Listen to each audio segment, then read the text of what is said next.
In 2019, I worked part-time at a bar called the Silver Lantern in a small Pennsylvania town. It wasn't the busiest place, but it had its fair share of regulars, mostly factory workers and college students looking to unwind. The bar had been around for decades, and some claimed it was haunted. I always brushed off the stories as drunken exaggerations, but after what happened at New Year's Eve, I don't dismiss them anymore. The night started like any other.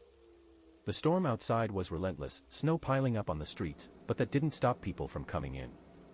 By 10 p.m., the place was lively, with laughter, clinking glasses, and music filling the air. Then the stranger arrived. He walked in just before 10:30, his coat dusted with snow and his face pale and drawn.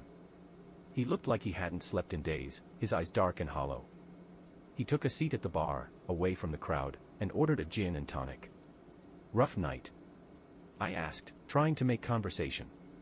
He didn't respond at first, just stared at his drink like it held the answer to some unspoken question. Finally, he said, "Have you ever seen something you weren't supposed to see?" The question caught me off guard. "Can't say I have," I said, keeping my tone light. He chuckled, but there was no humor in it. "You'd know if you had." He didn't say anything else after that, just sipped his drink in silence. Something about him made me uneasy, but I was too busy serving other customers to dwell on it. Still, I kept glancing in his direction, and each time I did, I felt a strange, creeping sense of dread. Around 11:15, the mood in the bar shifted. The music cut out suddenly, replaced by a faint static that crackled through the speakers. The lights flickered, and the conversations around me grew quieter, as if the room itself was holding its breath. Then the mirrors fogged up. The Silver Lantern had a wall of mirrors behind the bar, a design choice from the 1970s that had never been updated. The mirrors fogging up didn't make sense, there was no reason for it, and the temperature inside the bar was warm. I grabbed a rag to wipe them down, but as I approached, I froze. There was something in the reflection. At first, I thought it was just the crowd behind me. But as I stared, I realized the reflection didn't match the room. The people in the mirrors weren't moving in sync with the real patrons. They were slower, their movements jerky and unnatural. And among them was a figure that didn't exist in the bar, a man in a dark suit, standing perfectly still. I turned around, but there was no one there. I backed away from the mirrors, my heart pounding. The stranger at the bar was watching me now, his eyes dark and unreadable. "You saw him, didn't you?" he said quietly. "Who?" I asked, though I wasn't sure I wanted the answer. "The man in the mirror," he said. "He's always watching." The static from the speakers grew louder, filling the room with an oppressive hum. The lights flickered again, and for a moment, everything went dark. When the power came back on, the mirrors were clear, but the man in the suit was gone. I tried to shake it off, telling myself it was just a trick of the light or my imagination. But the stranger's words stayed with me, and I couldn't shake the feeling that something was very wrong. At 11:45, the stranger stood up and walked to the restroom at the back of the bar. He hadn't said much else, but his presence had cast a shadow over the night. I watched him disappear through the door, and a few minutes later, one of the regulars, Greg, called out. "Hey," he said, motioning toward the mirrors. "What's with the shadows?" I turned to look, and my stomach dropped. The mirrors were fogging up again, but this time, there were shapes moving within them. Dark, indistinct figures, their forms twisting and shifting like smoke.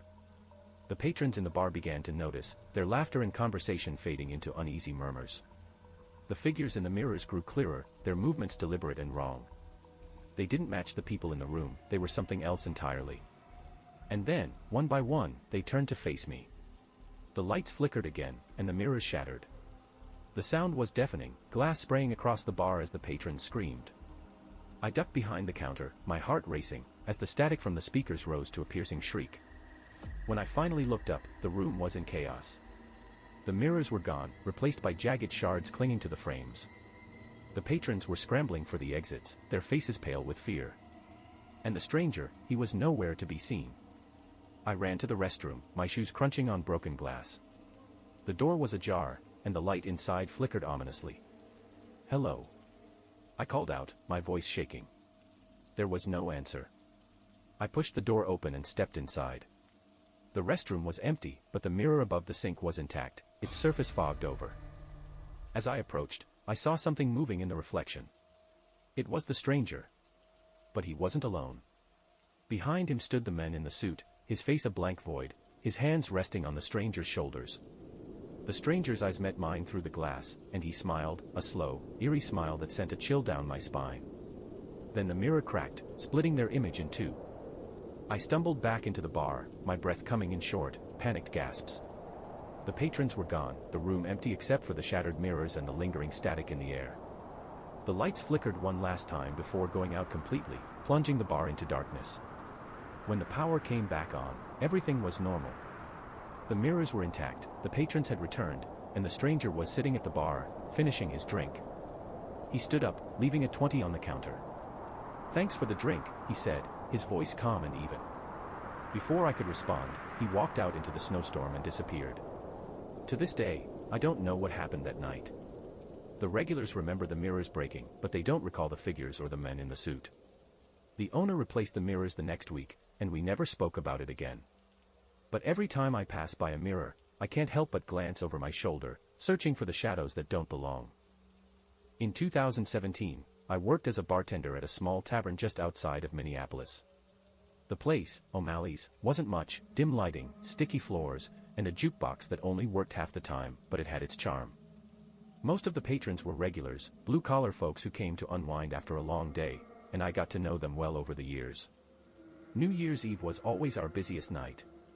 By 9 p.m., the place was packed, with laughter and music drowning out the sound of the snowstorm raging outside.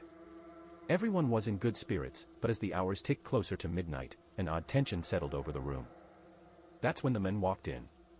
He was tall, with sharp features and deep-set eyes that seemed to pierce through you. His dark coat was covered in snow, and he carried an air of detachment, as if he were there but not really part of the scene.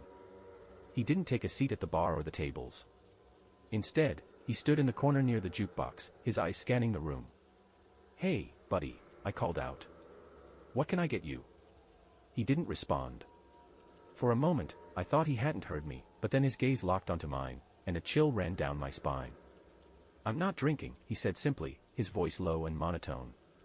Most people would have ignored him after that, but something about his presence made it impossible. He didn't blend into the crowd, he stuck out like a shadow in a brightly lit room. The regulars noticed him too, their laughter faltering as they cast nervous glances in his direction. At 10:30, things started to get strange. The jukebox, which had been playing old rock and country songs all night, suddenly stopped. The room fell silent except for the hum of conversation and the storm outside. Then, without anyone touching it, the jukebox flickered back to life, playing a slow, haunting melody that none of us recognized. "What's with the music?" one of the regulars, Jerry, asked, his voice uneasy. I shrugged. "Probably just a glitch." But as the song played, the mood in the room shifted. People stopped talking, their attention drawn to the man in the corner. He was still standing there, unmoving, his eyes fixed on the far end of the bar. I followed his gaze and saw what he was looking at, a young woman sitting alone, nursing a glass of wine. She wasn't one of the regulars, and I hadn't noticed her come in. She had dark hair, pale skin, and a red scarf draped over her shoulders. Something about her seemed off, though I couldn't quite put my finger on it. The man started walking toward her, his movements slow and deliberate. The room seemed to grow colder with every step he took, and the flickering neon sign above the bar cast long, shifting shadows across the walls. "Hey," I called out, trying to sound casual. "Everything okay?" He stopped and turned to face me, his expression unreadable. "Everything's fine," he said. "She just owes me something." The woman looked up then, her face pale and drawn. She seemed startled to see him, as if she recognized him but wished she didn't. "Do you know him?" I asked her. She didn't answer. Instead, she grabbed her coat and bolted for the door. The man followed, his long strides quickly closing the gap between them. I stepped out from behind the bar, unsure of what to do, but by the time I reached the door, they were gone. The storm outside was brutal, the snow falling so heavily that I could barely see a few feet ahead. I called out into the night, but there was no response. The tracks in the snow led toward the alley behind the bar, so I grabbed a flashlight and followed them. The alley was empty.